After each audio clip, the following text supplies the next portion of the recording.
This document is not the Declaration of Independence, but it is our best look at the real thing. The original in the National Archives is almost blank, faded into history, but this copy, made in 1823, is nearly perfect. It's why one sold for over $8 million, and why the guys at Gold and Silver were looking at a potential fortune. This is the story of how a copy became more important than the original.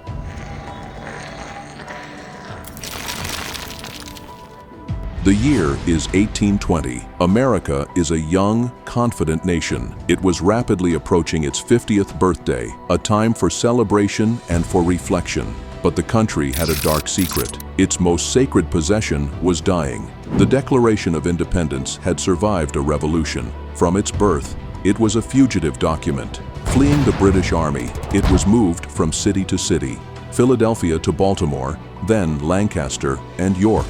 Decades later, during the War of 1812, it fled again. Just before British troops burned the capital to the ground, the Declaration was stuffed in a linen sack and hidden in a Virginia gristmill. This life on the run took a heavy toll. The document was rolled, folded, and transported constantly. It was exposed to harsh sunlight and damp offices. By 1820, the damage was undeniable. The iconic signature of John Hancock was fading. The names of the other 55 signers were becoming ghostly whispers on parchment. The very ink that created a nation was breaking down. America was at risk of losing its soul in a physical form. The founding words were disappearing from the page. Before the Declaration vanished into a blank sheet of parchment, one man knew something had to be done, and he had to act fast. The man who stepped up was no ordinary politician. His name was John Quincy Adams, the Secretary of State and son of a founding father. The timing of his decision was no accident. America was in the middle of the era of good feelings. After the War of 1812, a wave of patriotism and national pride swept the country. For the first time, Americans were looking back, trying to solidify their own history and identity. Monuments were being planned. Stories of the founders were being turned into legends. Adams knew that preserving the Declaration was key to this national project. For him, this was personal. His own father's signature was on that fading document. He refused to let that legacy turn to dust, so he sought out the best craftsman he could find, a master engraver in Washington, D.C. named William J. Stone. Stone was the go-to expert for high-stakes government work. He was known for his unmatched precision and discretion. His work was legendary, and Adams gave him a monumental task, an almost impossible mission. He was not to simply copy the words. He was to create an identical twin of the entire document, a perfect life-sized facsimile. Every elegant swirl of script, every deliberate signature, every accidental blot of ink, it all had to be transferred to a massive copper plate from which a new permanent copy could be born. The pressure was immense. This was a secret government project to save America's identity. Failure was not an option. The commission was set, the goal was clear, but how Stone would achieve this perfection is where the story takes a controversial turn. The historical record is strangely quiet on his exact method. The project was shrouded in secrecy.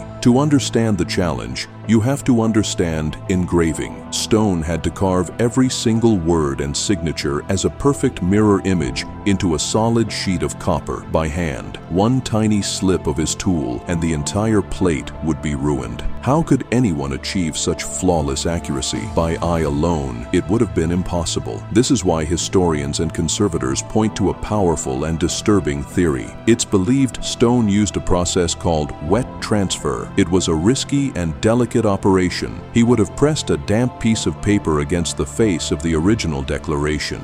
The moisture would soften the iron gall ink, which is highly acidic and eats away at paper over time. This process would lift a faint, perfect mirror image of the text. It gave him a flawless outline to guide his engraving tools. It's how he captured every single detail, but it came at a terrible cost. Modern conservators consider this a nightmare scenario. The process didn't just copy the ink, it physically removed it from the original 1776 document. This is the great preservation paradox. To save the image of the Declaration, Stone had to actively damage the artifact itself. The very act of creating the perfect copy helped accelerate the destruction of the original. It explains why his facsimile is so flawless, and it helps explain why the original document faded so badly afterward. Stone's secret work took 3 long years, but in 1823, his dangerous task was complete. The massive, shining copper plate was perfect. The result of Stone's controversial process is the very document Mark is examining now, a document printed on a material meant to last forever. With the copper plate finished, Stone began to print. Ordinary paper wouldn't do. He used vellum, a high-quality parchment made from animal skin, the same material used for the original Magna Carta. This was meant to last for centuries. He printed exactly 201 copies, each one a perfect image of the 1776 Declaration. To make them official, Stone added his own subtle inscription. On the bottom left, it reads,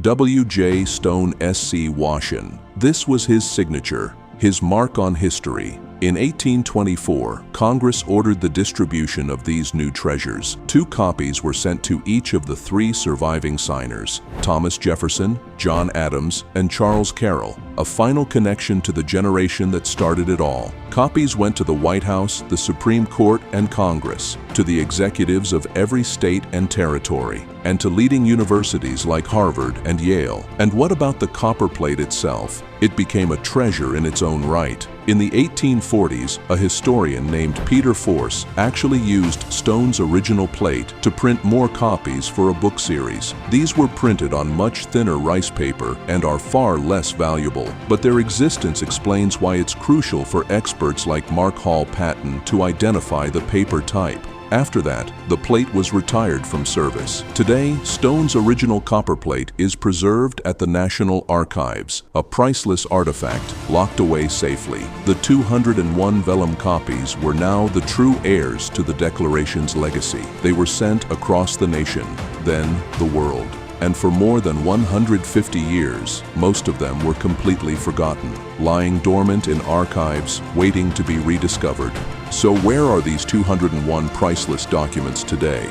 The simple answer is, nobody knows for sure. Only about 50 have ever been located. This rarity is the engine driving their incredible value. They represent a nationwide treasure hunt that is still ongoing. A handful are in the most prestigious locations imaginable. Independence Hall in Philadelphia has one. The New York Public Library has another. The Massachusetts Historical Society holds the copy that belonged to John Adams, but the rest are scattered. Some are held by city governments, historical societies, and universities, and many are in the hands of anonymous private collectors. It is entirely possible that one of the undiscovered copies is sitting right now in an attic or tucked behind a painting, just waiting for someone to realize what they have. A lottery ticket from history, a direct link to the founding of a nation. The modern rediscovery began in 1989. A financial analyst was browsing a flea market in Adamstown, Pennsylvania. He bought a torn, dreary painting of a country scene for $4. He only wanted the antique frame. Back at home, while examining a tear in the canvas, he saw something behind it. Tucked away in the backing was a folded document. It was one of the original 201 vellum copies. 2 years later, that $4 find sold at auction for $2.4 million. Suddenly, the world of collectors woke up. The hunt was on. In 2000, that same flea market copy was sold again, this time for a staggering $8.1 million. But the story truly exploded into pop culture with the clip you saw earlier. We see Kevin, the seller, asking for $25,000. Corey and Chumley bring in their expert, Mark Hall Patton. After a detailed inspection, Mark confirms it's an authentic stone printing from the 1830s or 40s, on paper, not vellum. He calls it a great find. Then, the negotiation begins. Corey opens with an offer of $4,000. Kevin counters, wanting to come down to $22,000. Corey's final offer is $6,000. Kevin tries for $18,000, but they can't make a deal. The sale falls through, but it doesn't matter. The episode put the ultimate treasure on the map for millions. It proved that history isn't just in a museum. Sometimes it walks right through your front door. The true importance of the stone copies is not the price, it's about what was lost and what was saved. If you go to the National Archives in Washington, D.C. today, you will see the original 1776 Declaration of Independence, but you can barely read it. After 250 years, it is a faded ghost, a priceless artifact, but an almost unreadable document. The words that created a country have vanished from the page, but William Stone's copies are still crisp, clear, and perfect. His controversial act of preservation created a historical snapshot. These copies are now our only true window into the past. They are the definitive image of America's founding document, a paradox of history, born from a dying original, damaged in the act of its own salvation. This is how a simple copy, through a strange twist of fate, became more important and more valuable than the original itself.